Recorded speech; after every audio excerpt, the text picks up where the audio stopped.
सम्मानित सज्जनों, प्रिय बंधुओं, माताओं एवं बहनों, आप सभी को हमारा प्रेम भरा सादर नमस्कार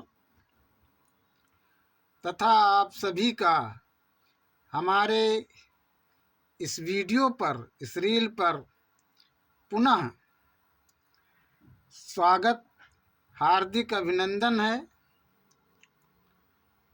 आप सभी को हमारा जय सत्य, जय सृष्टि। सज्जनों, आज हम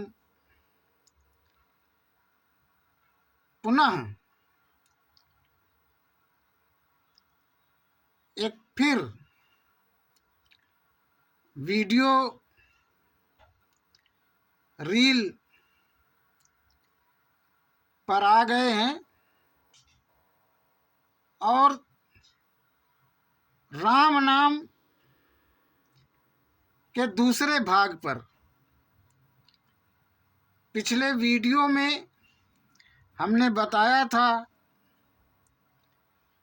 कि हम आगे भी और भी वीडियो और भी एपिसोड राम नाम पर बनाएंगे, राम नाम की चर्चा करेंगे। तो आज फिर एक एपिसोड पर आप सभी का हार्दिक स्वागत, अभिनंदन है। उसी राम नाम विषय को लेकर के, उसी राम नाम पर चर्चा करेंगे इस एपिसोड में भी, और प्रमाण के साथ। उस वीडियो में हमने, पीछे वाले वीडियो में हमने बताया था कि हम और प्रमाण देंगे।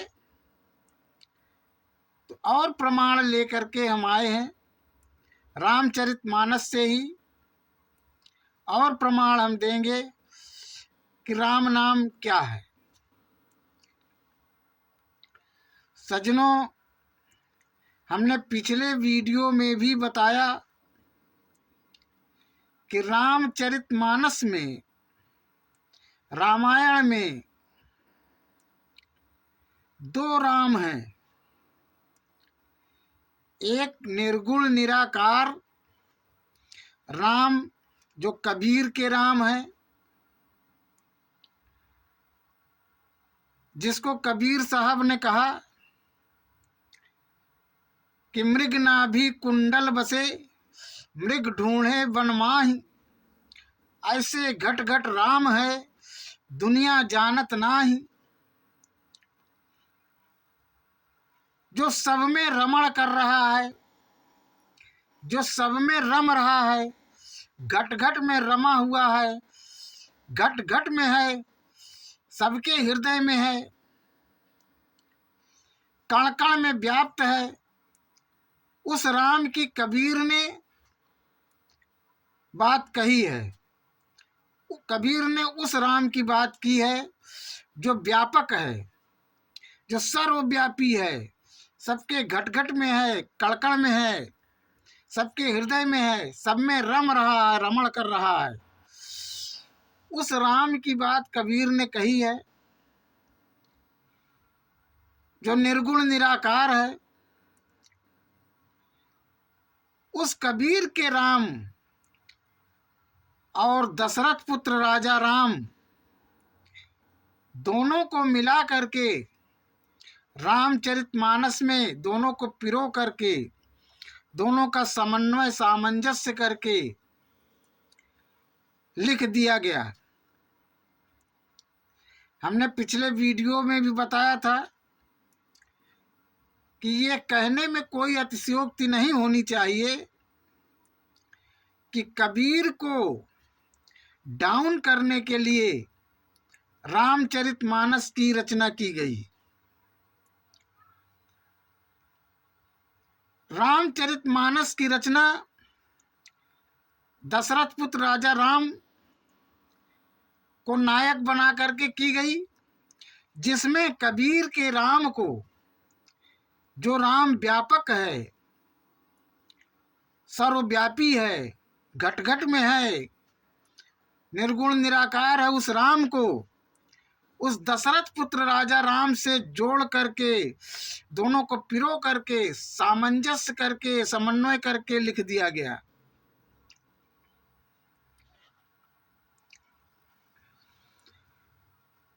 जिस नाम की जाप करने के लिए कहा गया है, जिस राम का नाम जाप करने के लिए कहा गया है, वो सज्जनों कबीर के राम है, जो सर्वव्यापी है, जो कण कण में है, घट घट में है, जो सबके हृदय में है, जो निर्गुण निराकार है। उस कबीर के राम को, उस कबीर के राम का जो नाम है, उसका जाप करने के लिए कहा गया। रामचरितमानस भी राम नाम का जाप करने के लिए कहती है। वो राम का, वो कौन से राम का नाम है? वो कबीर के राम का नाम है, जिसे जाप करने के लिए कहा जाता है, कहा गया है। वो निर्गुण निराकार,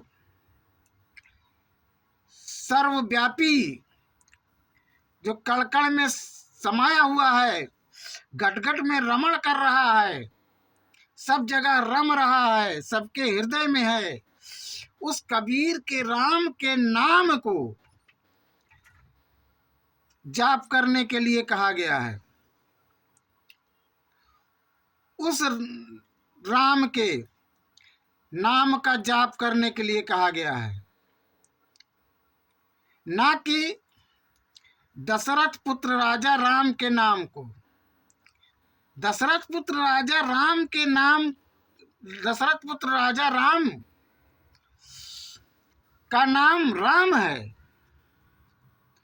लेकिन जो सर्वव्यापी राम है, जो कण कण में है, घट घट में है, सबके हृदय में है, निर्गुण निराकार है, उस राम का नाम राम नहीं है। उसका नाम गुप्त है, गोपनीय है। उस राम का नाम राम नहीं है। राम शब्द, उस राम शब्द उसका नाम नहीं है। जो सर्वव्यापी राम है, जो निर्गुण निराकार है, जो सबके हृदय में है, घट घट में है, कड़कड़ में है, उस राम का जो नाम है, वो राम शब्द नहीं है, राम नहीं है। राम जो नाम है, जो राम शब्द है, वह नाम दशरथ पुत्र राजा राम का है। तो दशरथ पुत्र राजा राम का जो नाम राम शब्द है, उसे उसका जाप करने के लिए नहीं कहा गया, बल्कि उस राम के नाम का जाप करने के लिए कहा गया, जो कण कण में है, जो घट घट में है, जो सर्वव्यापी है, जो निर्गुण निराकार है, जो सब में समाया है, सब में रमण कर रहा है। उस राम के नाम का जाप करने के लिए कहा गया, जिस राम का नाम राम शब्द नहीं है, राम नहीं है। उसका नाम गुप्त है, गोपनीय है। इसीलिए कबीरदास जी को, कबीर साहब जी को कहना पड़ा कि कोटि नाम संसार में तासे मुक्ति न होए, आदि नाम जो गुप्त जप बूझे बिरला कोई। सज्जनों, कोटि माने करोड़ों नाम, करोड़ों नाम संसार में है, जिससे कबीर साहब ने कहा मुक्ति नहीं होगी। आदि नाम जो सृष्टि के आदि से है, जो सृष्टि नहीं थी तब भी था, जिसे गुरु नानक साहब का शब्द कहते हैं, गुरु नानक जी जिसे शब्द कहते हैं कि वो शब्द, नानक साहब कहते हैं शब्द ही धरती, शब्द आकाश, शब्द ही शब्द भयो प्रकाश, सगली सृष्टि शब्द के पाछे, नानक शब्द घटा घटे आछे। यानी सृष्टि नहीं थी, उसके पहले भी वो शब्द था, और सृष्टि है तब भी है और आगे भी रहेगा। नानक जी कहते हैं आदि सच जुगादि सच, है भी सच और नानक होसी भी सच। पहले भी सच था, आज भी सच है वो, और कल भी आगे भी सच रहेगा, वो आगे भी सत्य रहेगा। वो शब्द है, उस शब्द के विषय में कबीर साहब भी उसी शब्द की बात कहते हैं कि तंत्र मंत्र सब झूठ है, मत भरमो संसार, सार शब्द जाने बिना को न उतरे पार। सज्जनों, वह शब्द है, वह नाम जो बताया कबीर साहब ने, वो आदि से ही है। जिसे गुरु नानक ने कहा कि सृष्टि नहीं थी तब से है वो आदि से है, गुप्त है, गोपनीय नाम है। सज्जनों,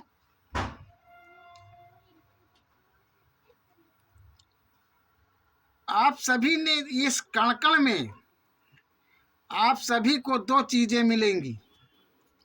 इस सारे संसार के कण कण में दो चीजें आपको मिलेंगी, लाइट एंड साउंड।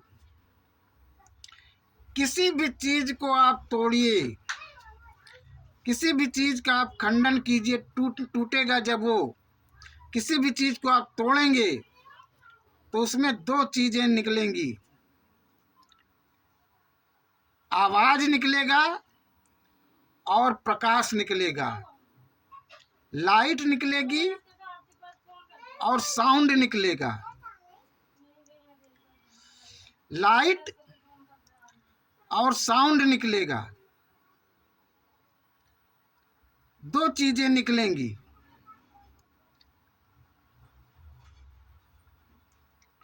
जो आप किसी भी चीज को तोड़ेंगे तो दो चीजें निकलेंगी।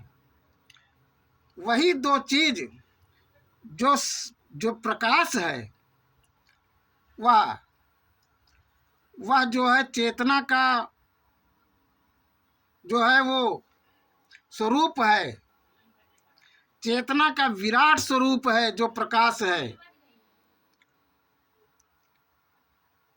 जो कण कण में घट घट में सबके हृदय में सब जगह जो समाया हुआ है। राम जो सब में रमण कर रहा है, सब में रम रहा है, उस राम का जो स्वरूप है वह प्रकाश है। वही प्रकाश सब में है और वही नाम है, वही शब्द है जो आवाज निकलता है, जो सब में आवाज निकलती है। तो वो गुप्त नाम है, वह सबका नाम है, केवल राम का नाम नहीं है। वह सभी देवी देवताओं का ही नाम है, वही सभी जीवों का नाम है। संपूर्ण मनुष्य मात्र प्राणी का वही नाम है। वह नाम श्वासों में है। उसे कहा गया कि अजपा जाप भी कहते हैं, जिसे जपा ही ना जा सके। वह श्वासों में हमेशा चल रहा है, उसमें सिर्फ मन लगाना ही जाप कहलाता है। श्वास श्वास सुमिरो गोविंद, वह श्वासों में ही रम रहा है। श्वास में उसको उसमें मन लगाना ही उसका जाप है। उसे अजपा नाम गायत्री भी कहा गया। अजपा नाम गायत्री प्राणी नाम मोक्षदायिनी कहा गया। वह जो नाम है वह उस नाम को जानने की जरूरत है। और इस आज हम इस वीडियो इस एपिसोड में वही बताना चाहते हैं कि रामचरितमानस में उसी नाम का जाप करने के लिए कहा गया जो कबीर के राम है, जो निर्गुण निराकार सर्वव्यापी सर्वघटवासी सबके हृदय में रहने वाला है। उस राम के नाम को जाप करने के लिए कहा गया, जिसका नाम राम शब्द अर्थात राम नहीं है। यह बात हम रामचरितमानस से ही प्रमाण दे रहे हैं, साबित कर रहे हैं।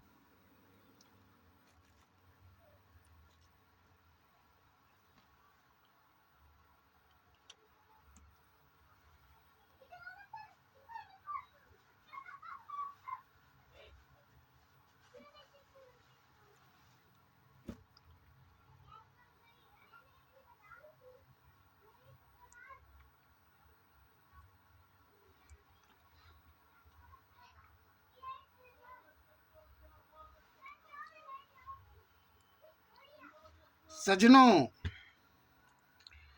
रामचरितमानस में दोहा आता है, एक छत्र एक मुकुट मणि सब वर्णन पर जो, तुलसी रघुबर नाम में वर्ण विराजत दो। सज्जनों, यहाँ इस दोहे में जो घट घट में रमण करने वाला सर्वघटवासी सर्वव्यापी निर्गुण निराकार जो चेतना है, जो राम है, जो कबीर ने जिसको राम कहा, उस चेतना को हिंदू धर्मावलंबी आत्मा कहते हैं। हिंदू धर्मावलंबी उस चेतना को आत्मा कहते हैं। उस चेतना, उस राम जिसे कबीर ने राम कहा, उस चेतना को बुद्ध ने उसको चेतना ही कहा।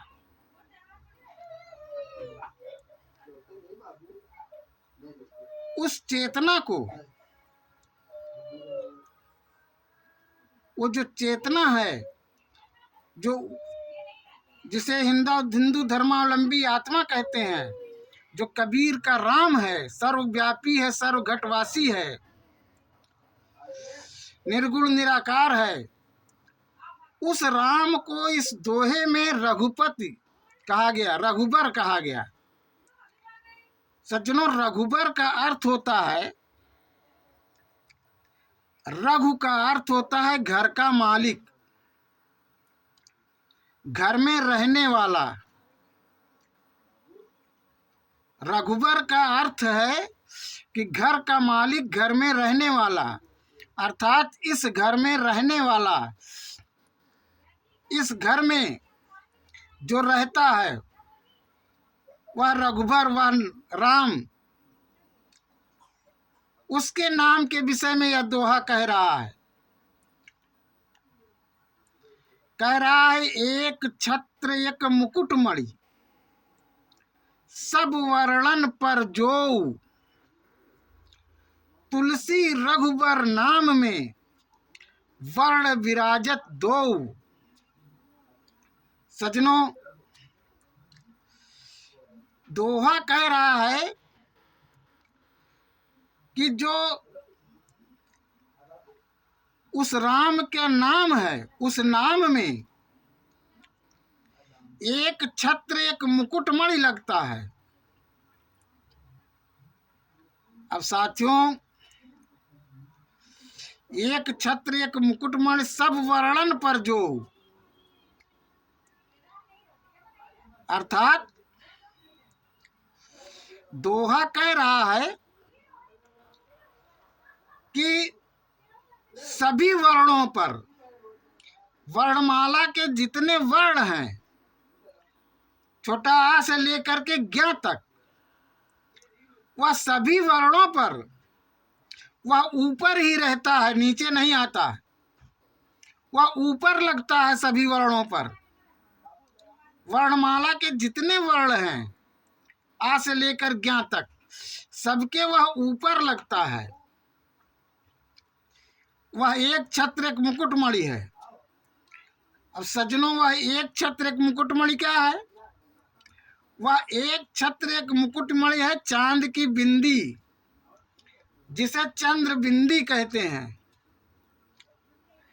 वह चंद्र बिंदी सभी वर्णों के जितने वर्ण हैं, आ से ज्ञ तक, सबके ऊपर ही लगता है, नीचे नहीं आता।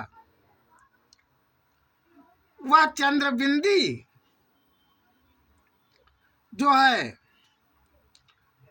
वह उसके नाम में, उस व्यापक राम के नाम में, उस निर्गुण निराकार नाम राम के, उस सर्वव्यापी घटघटवासी राम के नाम में वह चंद्रबिंदी लगती है।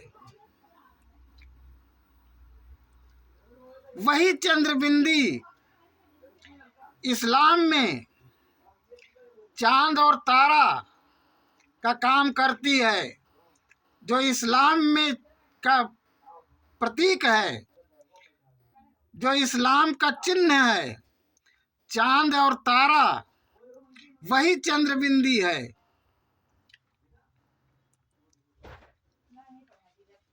और विद्वानों ने अर्थ क्या लगाया रामचरितमानस में? क्योंकि रामचरितमानस में तुलसीदास ने दोहा, चौपाई, छंद, सोरठा इत्यादि लिखा, अर्थ नहीं किया था। अर्थ तो उन्होंने लिखा नहीं था, विद्वानों ने अपने अपने अनुसार अर्थ लगा लिया, और न जानने के कारण अर्थ का अनर्थ कर दिया।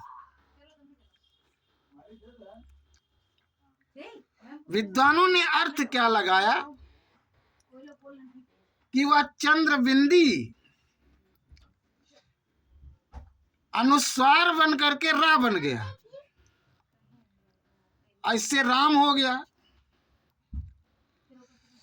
सज्जनों, मैं विद्वानों से पूछना चाहता हूँ, विद्वानों से कहना चाहता हूँ कि मेरे भाई, कौन सा व्याकरण पढ़े हो, कहाँ से व्याकरण पढ़ के आए हो कि वो चंद्रबिंदी अनुस्वार बन के रा बन जाएगा? ऐसा कोई व्याकरण नहीं कहता, और ना ऐसा हो सकता है। तो वो जो चंद्रबिंदी है, उसके नाम में लगता है,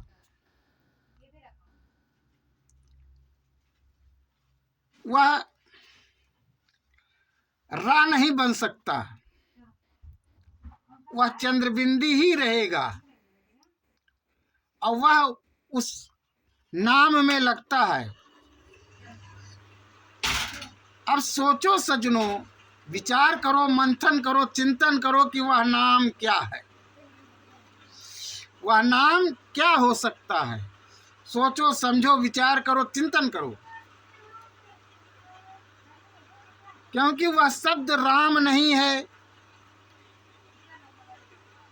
राम नहीं है शब्द जो है, वह नाम जो है वह राम शब्द नहीं है, क्योंकि उस राम शब्द में चंद्रबिंदी लगती नहीं।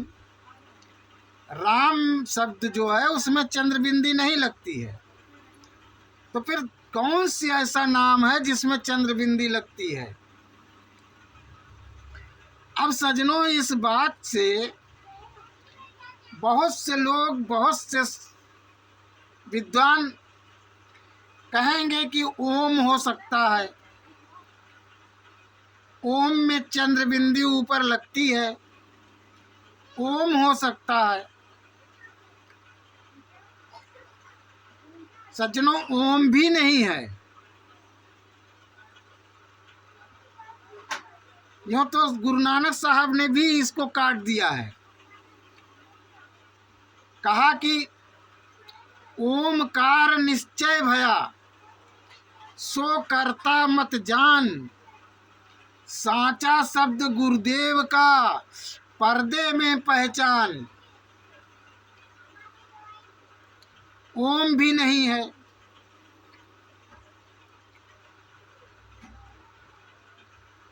सज्जनों, अगर कोई विद्वान ये कहता है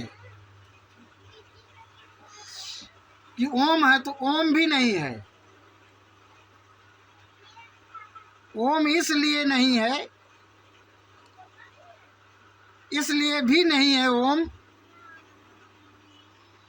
ओम इसलिए भी नहीं है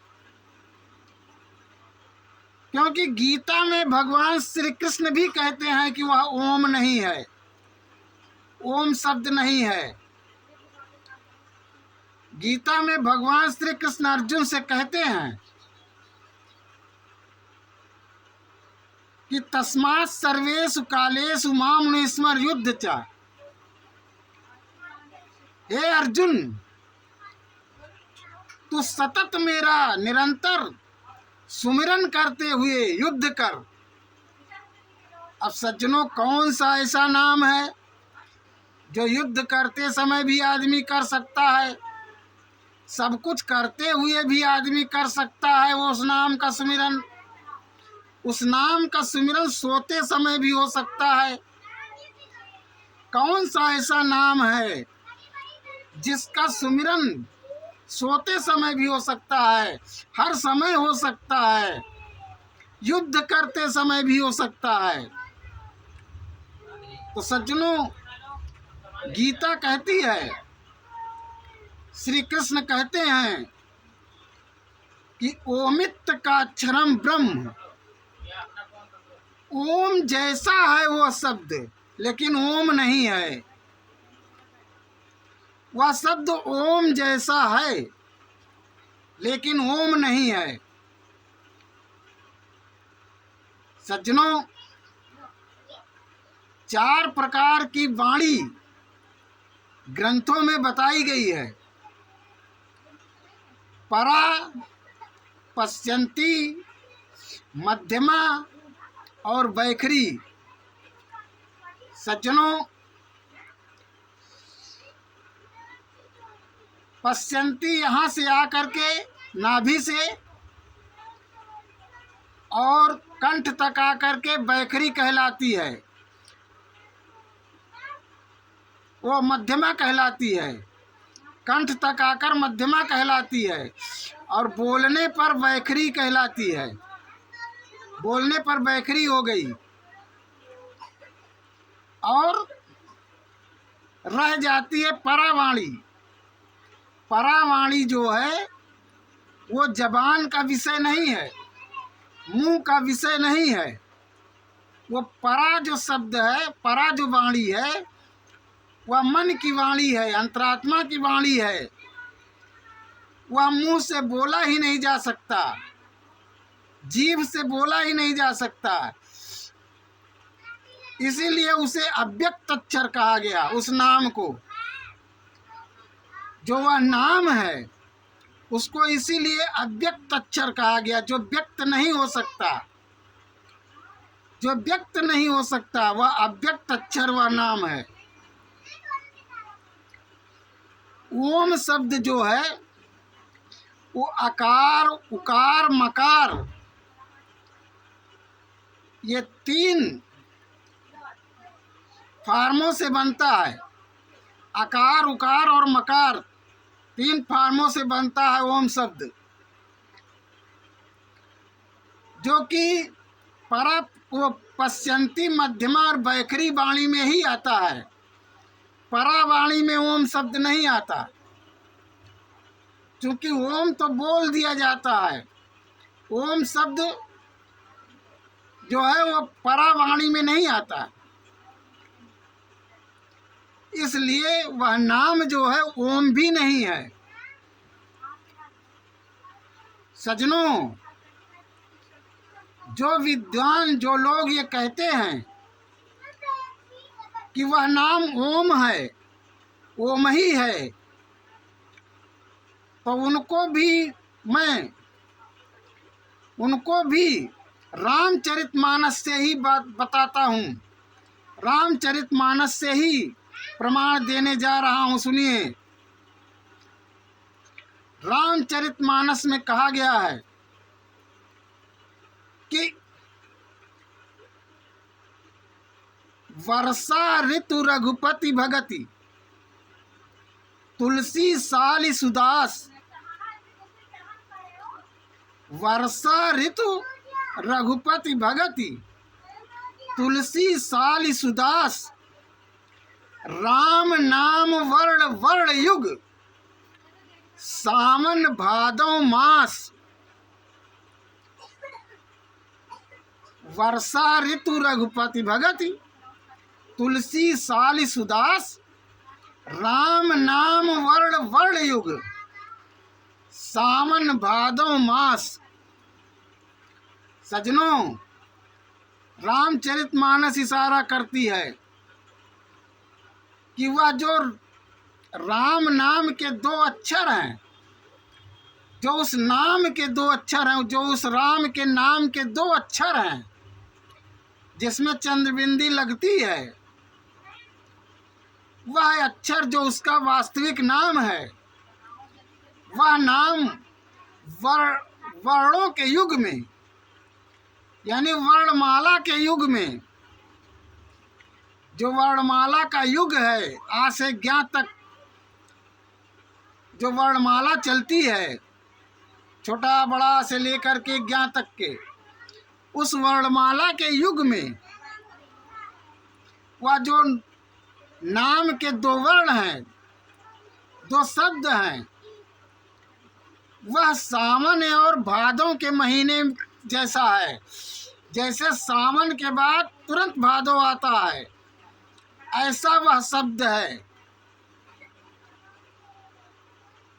कि एक के बाद दूसरा आता है। जैसे का के बाद खा, खा के बाद गा, गा के बाद घा, ऐसे आता है, ऐसे में आता है। जैसे चा के बाद छ आता है, पा के बाद फा आता है तुरंत, ऐसे ही वो अक्षर है, दो शब्द जो है, दो जो उसके दो शब्द हैं, उसके जो वर्ण हैं दो, उस नाम के जो दो वर्ण हैं, दो ही वर्ण उस नाम में भी हैं। उस नाम के जो दो वर्ण हैं, वह वर्णमाला में एक के बाद दूसरा आता है, यानी एक के बाद दूसरा ही आ जाता है।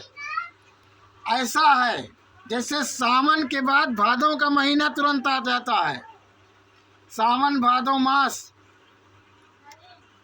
ऐसे ही वह नाम के दोनों वर्ण हैं।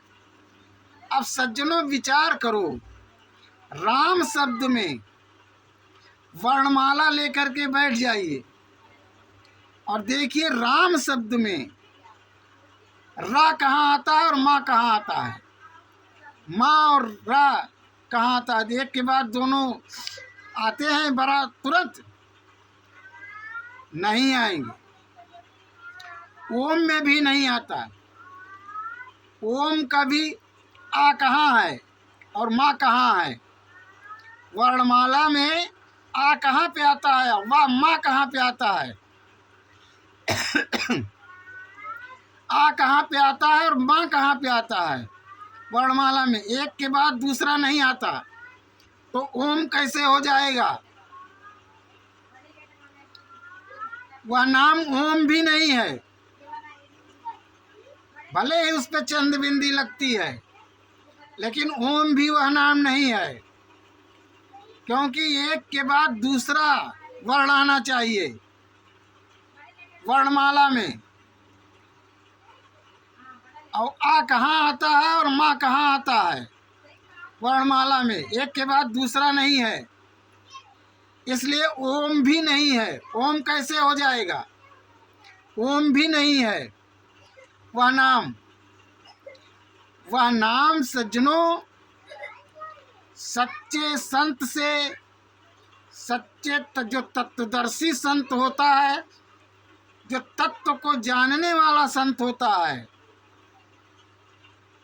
उस तत्वदर्शी संत से तत्व को जानने का मतलब ये है कि जैसे पानी है,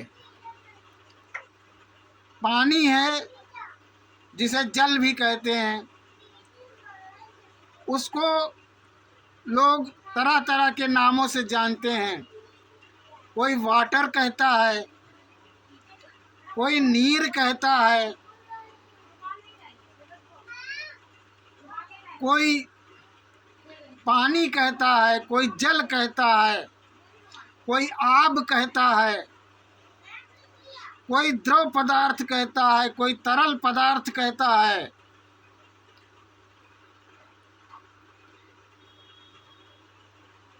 सज्जनों, इस तरीके से लोग कहते हैं, इस तरीके से उसको लोग कहते हैं, लेकिन इससे पानी का तात्विक ज्ञान नहीं होता है। पानी का जो तत्व से ज्ञान करता है, जो तत्व से जानता है, जो पानी को, वो वैज्ञानिक जानता है। पानी को जो तत्व से जानता है, वाटर को, जल को जो तत्व से जानता है, वो वैज्ञानिक जानता है। इसीलिए वैज्ञानिक कहता है कि ये H2O है, ये H2O है। पानी किस चीज से बना है? 2 भाग हाइड्रोजन और 1 भाग ऑक्सीजन।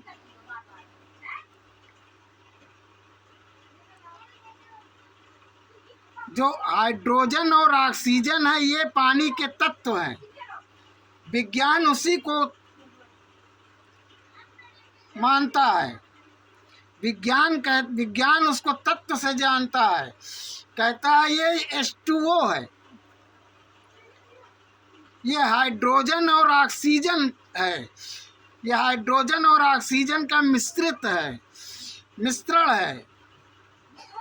ये हाइड्रोजन और ऑक्सीजन का समन्वय मिश्रण है पानी जो है। इसी प्रकार से जो तत्वदर्शी है, जो तत्व से जानने वाला गुरु है, जो संत वास्तव में सच्चा संत सद्गुरु है, उससे उस नाम का ज्ञान प्राप्त होता है। वही वो उस नाम का ज्ञान दे सकता है, वही उस नाम की जानकारी दे सकता है, उस नाम का ज्ञान वही करा सकता है। वह अव्यक्त है, वह व्यक्त हो भी नहीं सकता। इसलिए गीता में दिया है,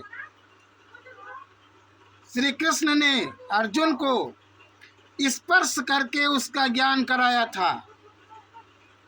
स्पर्शान कृत्वा लिखा है गीता में। इसलिए वो शब्द, उस नाम का ज्ञान स्पर्श करके कराया था।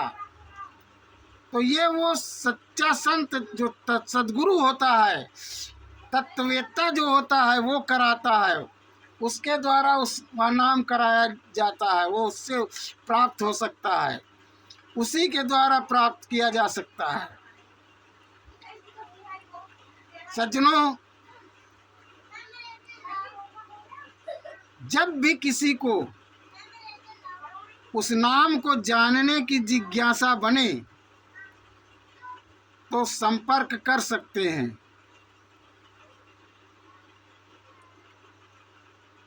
सज्जनों,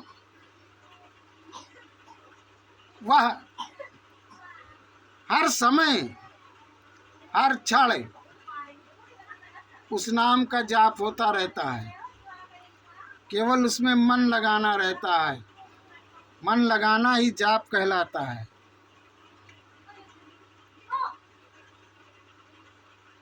वह नाम,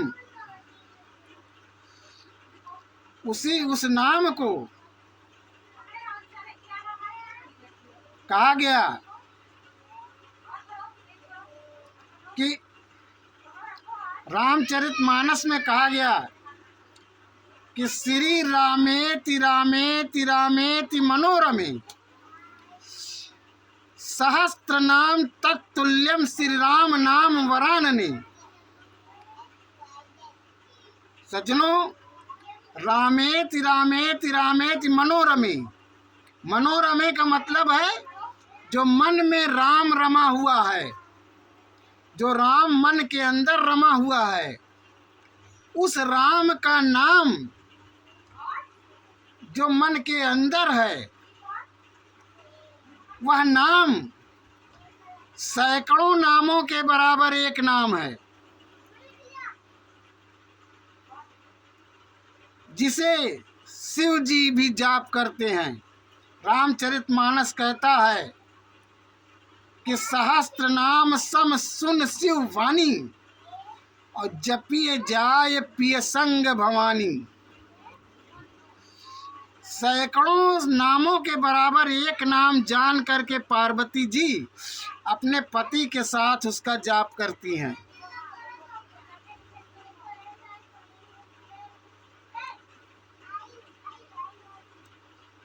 उस नाम की महिमा जो बहुत है, उस नाम की महिमा रामचरितमानस कहता है कि उसी नाम को जान करके गणेश जी पहले पूजे जाते हैं।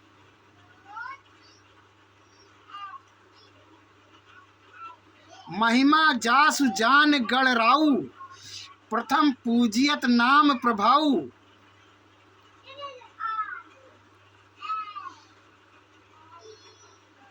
और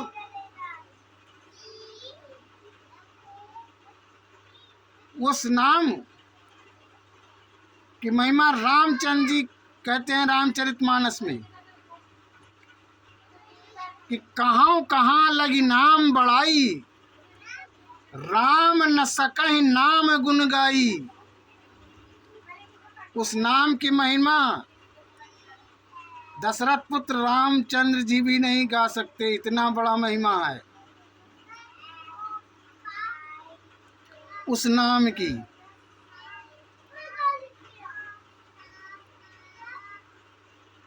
सज्जनों,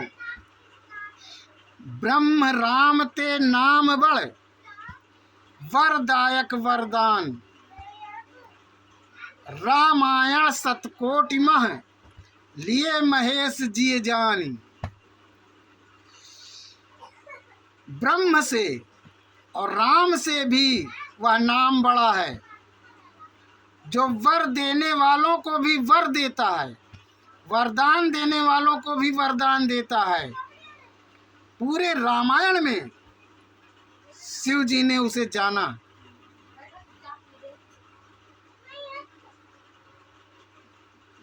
रामायण सतकोट में लिए महेश जिय जान, शंकर जी ने अपने अंदर जाना। तो साजनों, सज्जनों, साथियों, उस नाम बुद्ध भी कहते हैं। तथागत बुद्ध ने भी कहा अपने 4 आर्य सत्य में, शब्द के विषय में भी बुद्ध ने बताया कि एक शब्द है, अभिधम्म पिटक में है, कि उन्होंने शब्द के विषय में बताया कि शब्द है, उस शब्द के को जानने के लिए कहा। जैसे नानक ने शब्द के विषय में बताया, मोहम्मद साहब भी उसी का ज्ञान दिए। अपने समय में, लेकिन चारों ओर हर धर्म में अज्ञानता छाया हुआ है। लोगों को उसका ज्ञान ही नहीं है। उस नाम को जानने से ही विचारों में परिवर्तन होता है, हृदय में परिवर्तन होता है और जीवन शुद्ध सरल होता है। सज्जनों, वीडियो बड़ी लंबी हो रही है, इसलिए अब यहीं तक इस वीडियो में, इस रील में, इस एपिसोड में इन्हीं शब्दों के साथ हम आपसे विदा लेते हैं। सभी को जय सत्य, जय सृष्टि।